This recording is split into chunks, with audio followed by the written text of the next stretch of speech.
BFM Business. BFM Bourse, le club.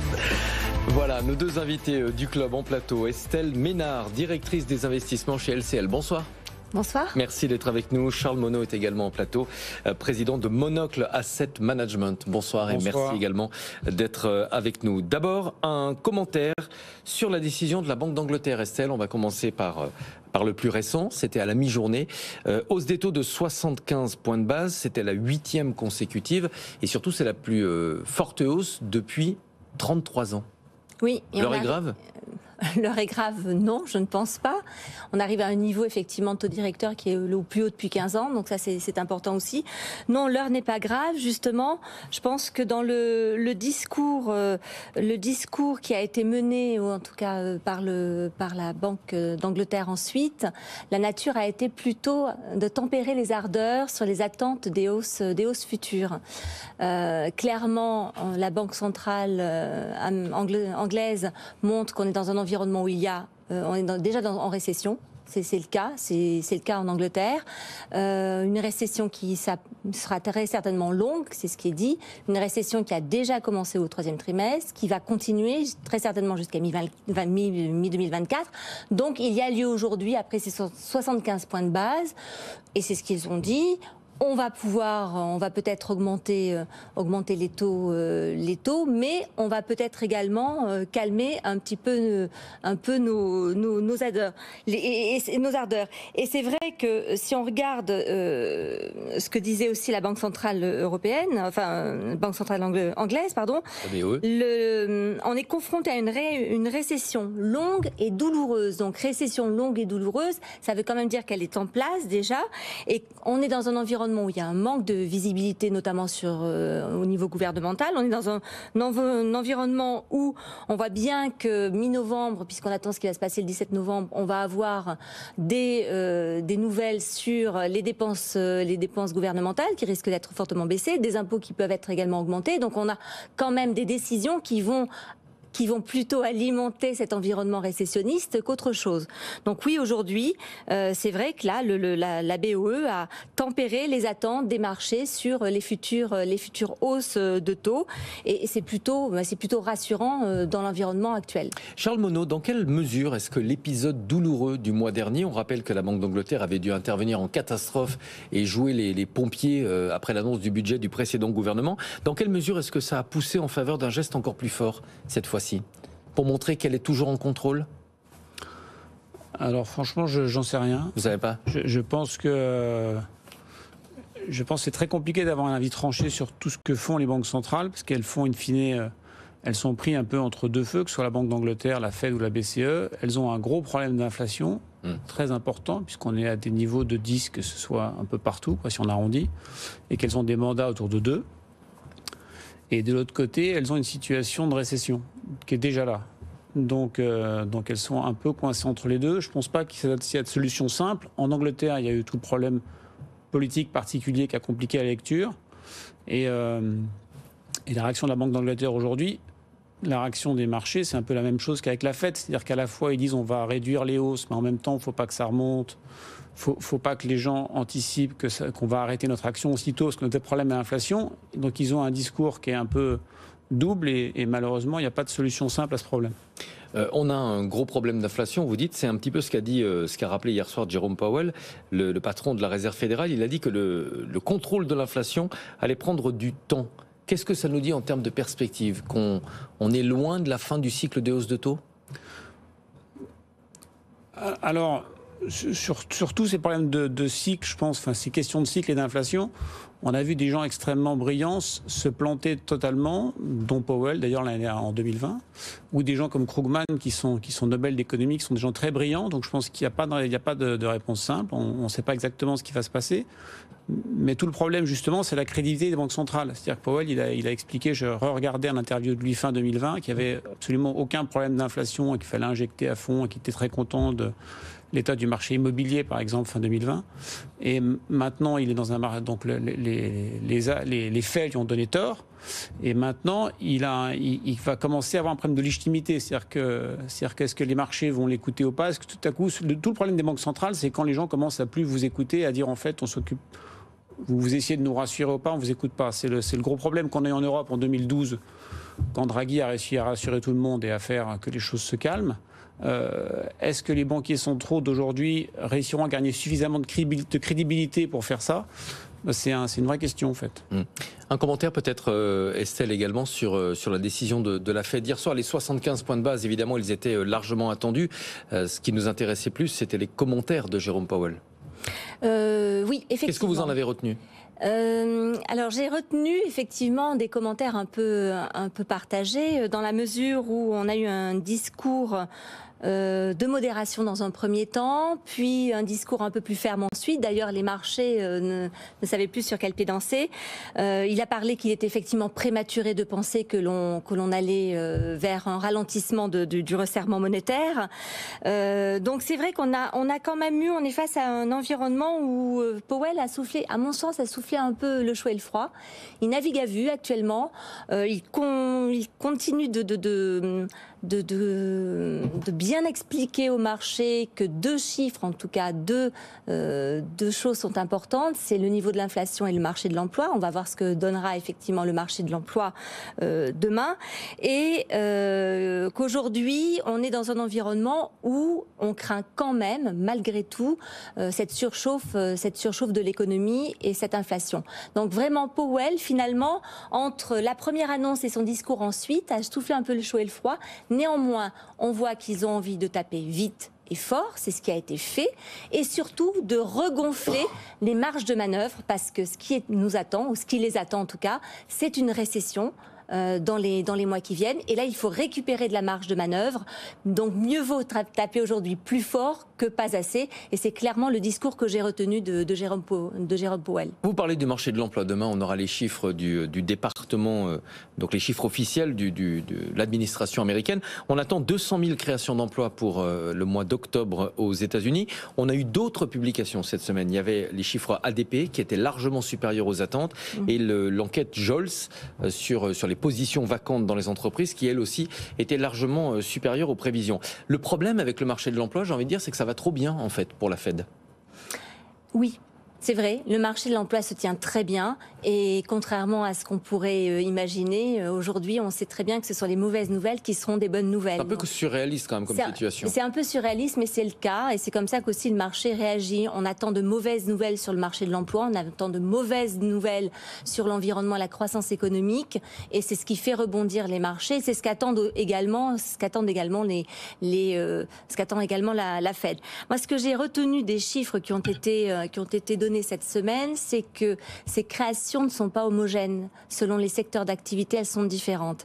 Et donc, ça veut dire que là, on commence à marquer le pas sur certaines activités, notamment la partie industrielle, le secteur manufacturier également, où finalement, il y a un ralentissement plutôt marqué des créations d'emplois. Et ça, c'est quand même à noter. Donc aujourd'hui, il n'y a pas d'homogénéité dans ces chiffres qui sont bons dans leur globalité, mais néanmoins qui recèlent des différences qui peuvent créer une petite alerte, et surtout quand il s'agit de secteurs cycliques, donc liés quand même à l'environnement économique. On a parlé de la Banque d'Angleterre, on a parlé de la Fed, on va dire quelques mots de la BCE avec cette déclaration ce matin de Christine Lagarde. Elle dit que la BCE ne peut pas se contenter de suivre la Fed. C'est un petit peu surprenant comme déclaration. Vous parliez tout à l'heure des banquiers centraux qui doivent absolument maintenir le contact, et qu'il faut vraiment que les marchés les écoutent. Est-ce que Christine Lagarde n'a pas du mal en ce moment avec le marché ?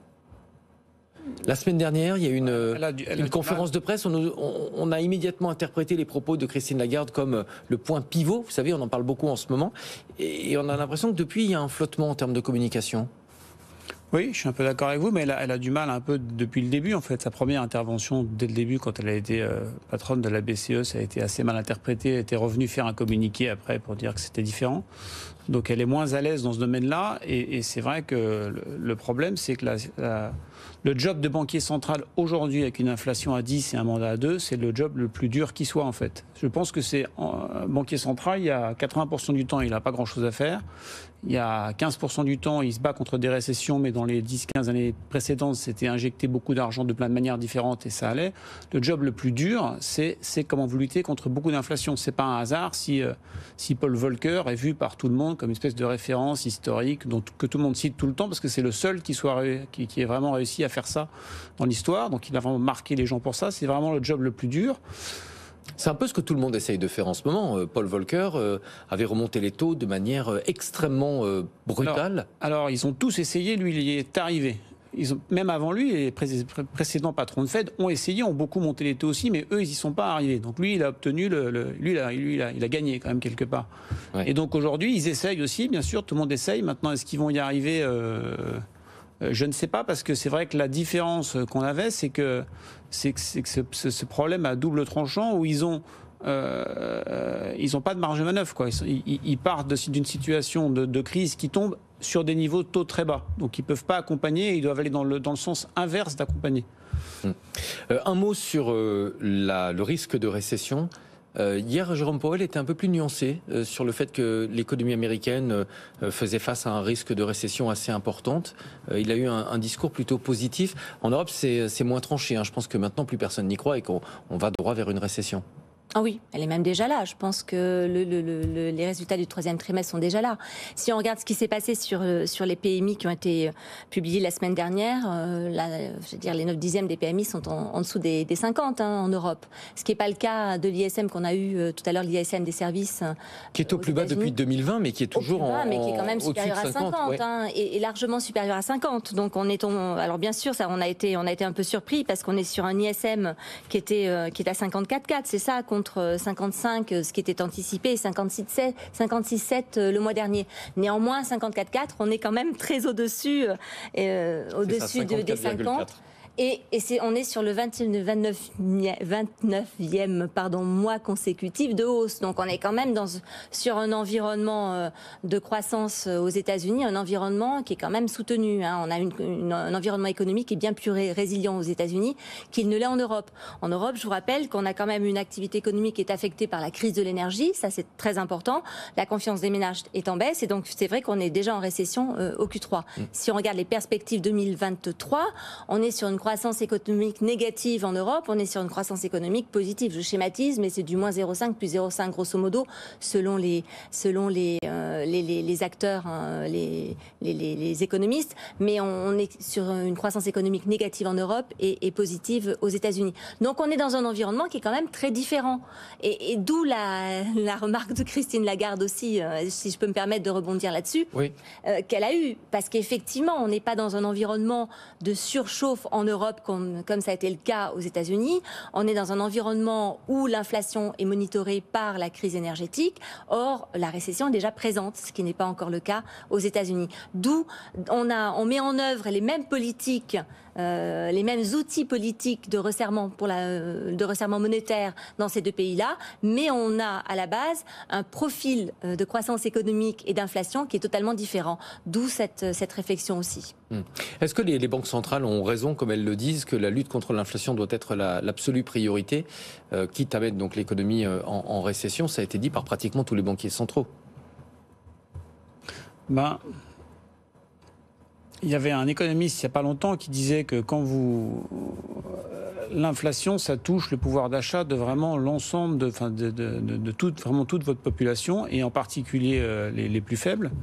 Donc c'est sûr que dans les priorités, c'est très nettement au-dessus de tout le reste, sauf explosion du système financier. Donc c'est vrai qu'ils doivent tous essayer de mettre en avant ce qu'ils peuvent pour le gérer, mais qui sont un peu coincés entre à la fois le contexte macroéconomique difficile, un chiffre de plein emploi qui est un peu partout. Je voyais hier que, je crois que c'est American Airlines, les pilotes ont refusé une augmentation de salaire de 15% pour se mettre en grève maintenant. Je ne sais plus si c'est cette compagnie américaine ou une autre, mais une des grosses compagnies aériennes. Donc vous avez une très grosse tension sur les salaires, et donc ils ne vont pas savoir forcément comment arrêter ce problème-là.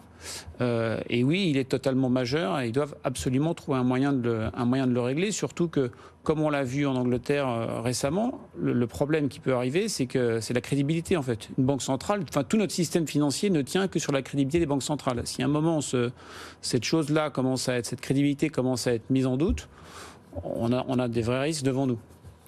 On va laisser de côté les banques centrales, on va s'intéresser aux résultats d'entreprise après la pause. On fera un premier bilan de cette saison de résultats, voir comment vous l'avez perçu et surtout ce que vous en faites, ce que vous achetez, quelle est votre stratégie d'investissement pour les mois qui viennent, en tout cas jusqu'à la fin de l'année. On marque une pause et on se retrouve juste après.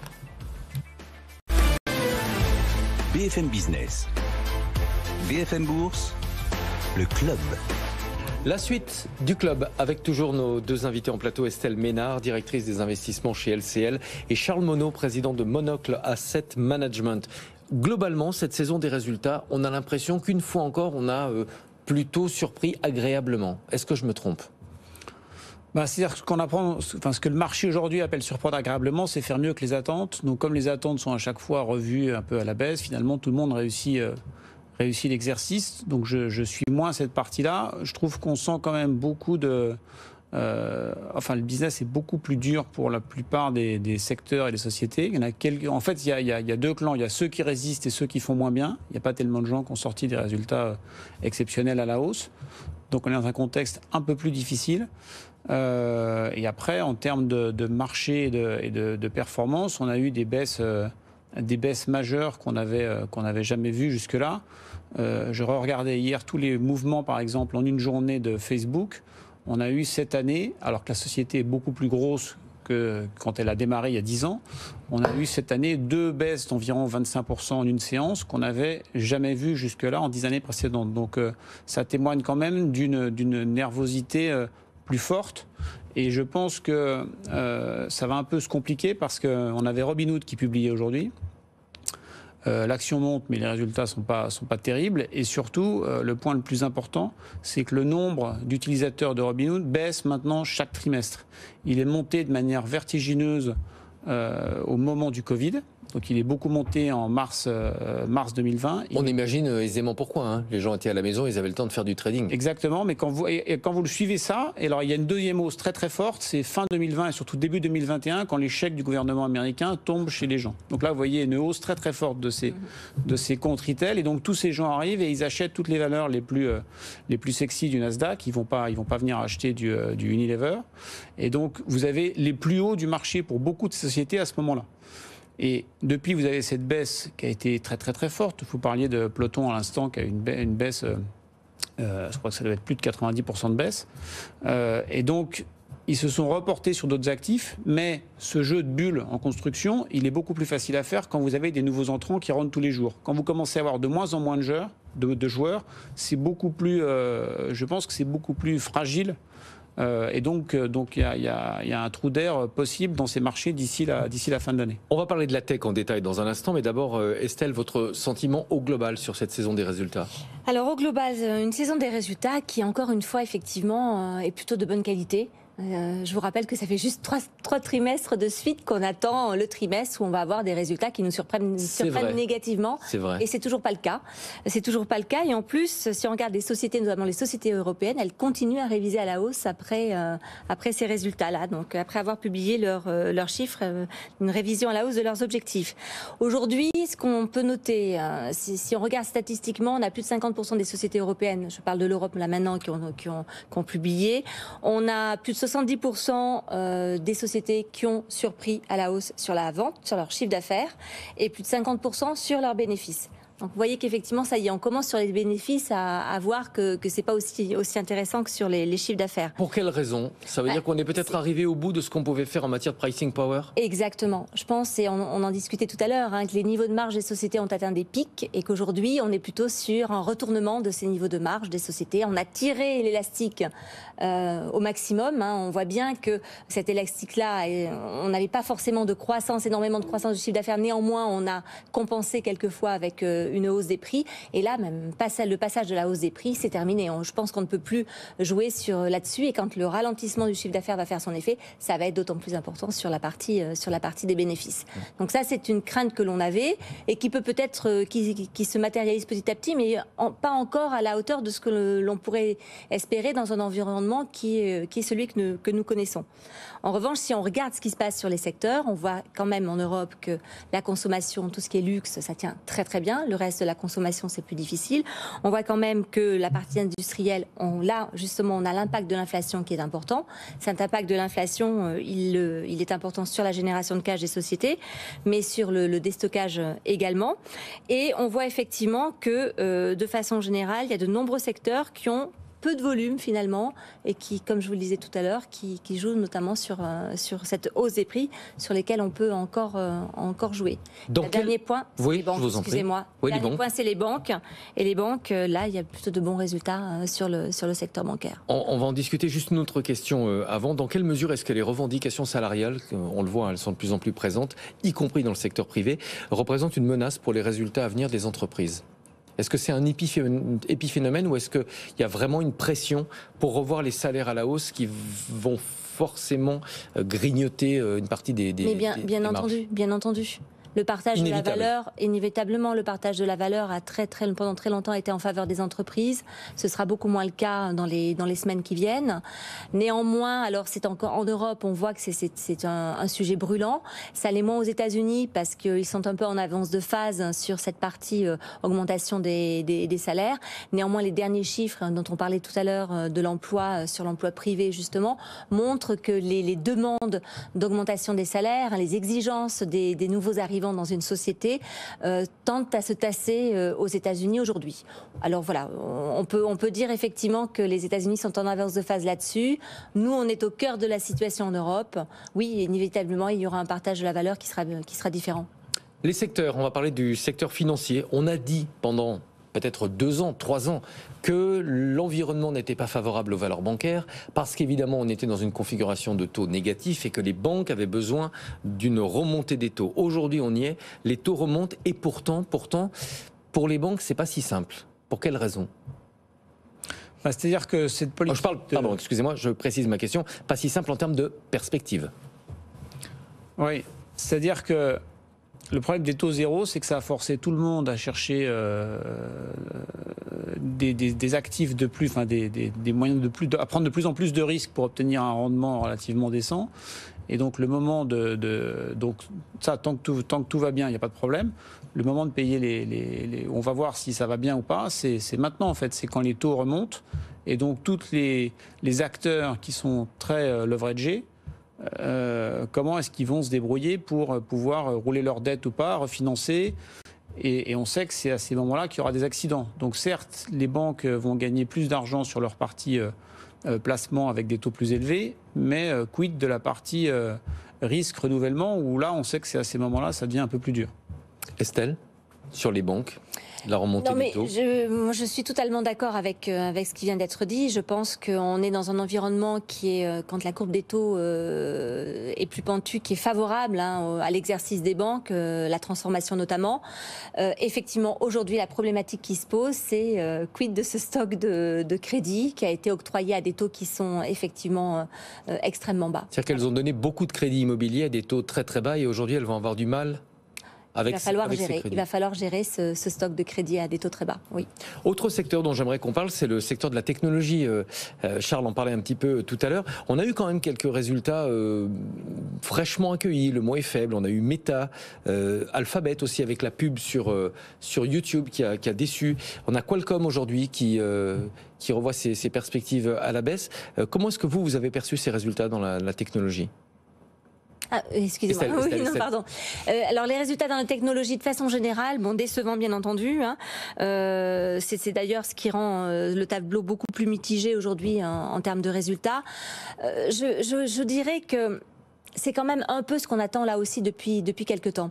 C'est un peu ce qu'on attend depuis quelques temps. Pourquoi ? Parce que ce sont des sociétés de croissance, ce sont des valeurs de croissance, et l'environnement ne leur est pas favorable aujourd'hui.